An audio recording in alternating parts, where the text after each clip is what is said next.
In this video, we're going to go over a couple points of suggestions of what to do if you're a seller considering selling your home, what to do before you list your home.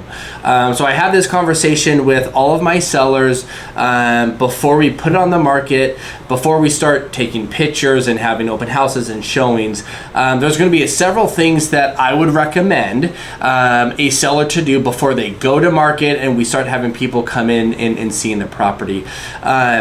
And I put this together over years of just selling real estate, working with buyers. I work with a lot of buyers as well as sellers, and just hearing their feedback and seeing what the consumer is doing as they see homes and which ones they like, which ones they choose to write offers on, just what the overall consumer is looking for.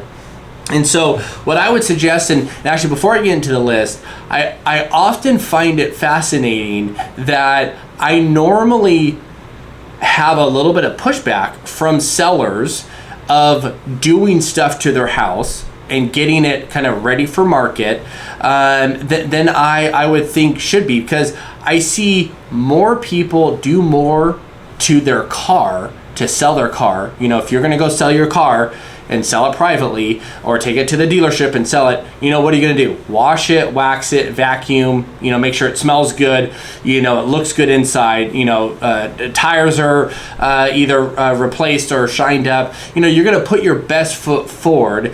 And when you're going to sell a car, almost everybody knows that. But when you go to sell a house, sometimes it's a little bit of the opposite of an experience. And I can understand that because it's my personal space. We don't, it might be a little bit offensive to say, hey, clean your house. but sometimes cleaning your house can net you 5 or 10% more, which can really add up when you're talking about hundreds of thousands of dollars, if not millions of dollars. It can add up to put your best foot forward. So some of the preliminary stuff that we'll do before marketing is I would suggest get your house cleaned. You can clean it, have a professional clean it. You want to declutter as much as possible, because when you declutter and when you just take stuff out of the house and into the garage, and it's completely acceptable for your garage to be completely filled up with furniture and items that you're just storing for later, it makes the house and your home look so much bigger.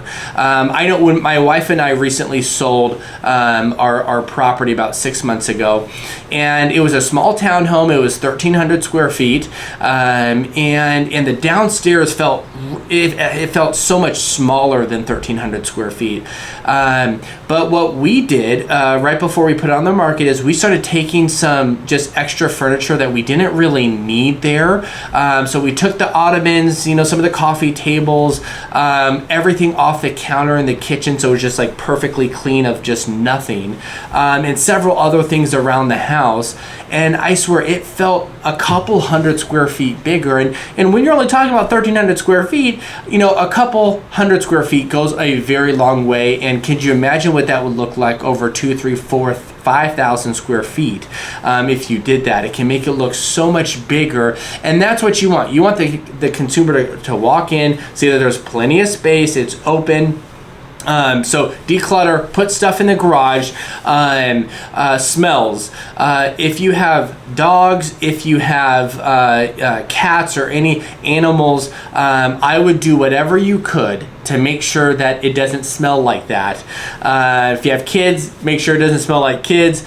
You want it to be very clean and inviting as somebody walks into the property. And I've seen countless buyers that right when you open the door, they walk in and it smells like something, and they walk right out just based on the smell. So you might need to light candles for open houses and every showing.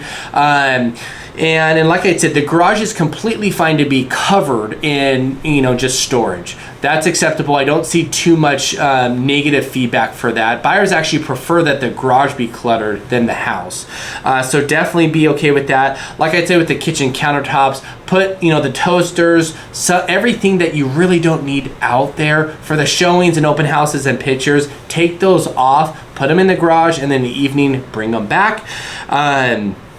Going into landscaping. So it would be very helpful for the front yard as the consumer drives up and comes into the property, for landscaping, front of the house, driveway, everything to be very presentable and in its best condition possible, because that first impressions. So somebody drives up, it looks clean, looks presentable, looks like a caring homeowner has lived there. That's what you want to share to the buyer.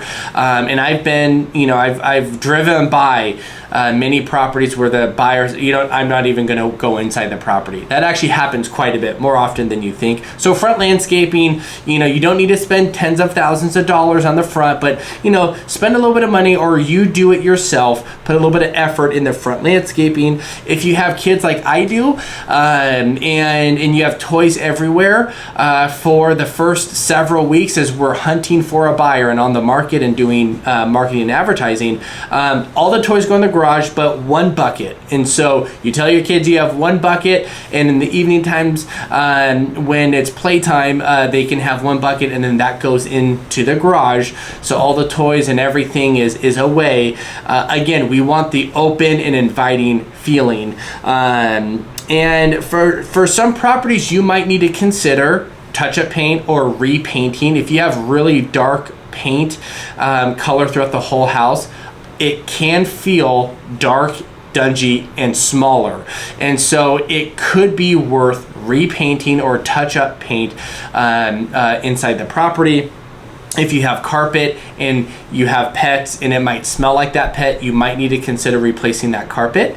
And when we're doing showings and open houses, all the lights are on full blast, the shades are open. We want it, like I said a couple times, very bright, very open, so it feels bigger and it just feels like a safe space for people, and very inviting for people to be there. And occasionally you might need to consider doing some staging depending on your property. Staging can be very costly. Staging would be the last thing that I would recommend doing. I would try everything else before, because you can get a good value by everything I said before, and it's not that expensive to put your best foot forward. So I can see by doing most of this, 5-10%, you could potentially get in addition to what you could have sold if you didn't do anything, and that could be tens of thousands of dollars. So spending a couple $1,000 and a couple hours putting in the work yourself will definitely net you more money. And especially in this market, it's going to help you sell faster for more money and more offers to choose from.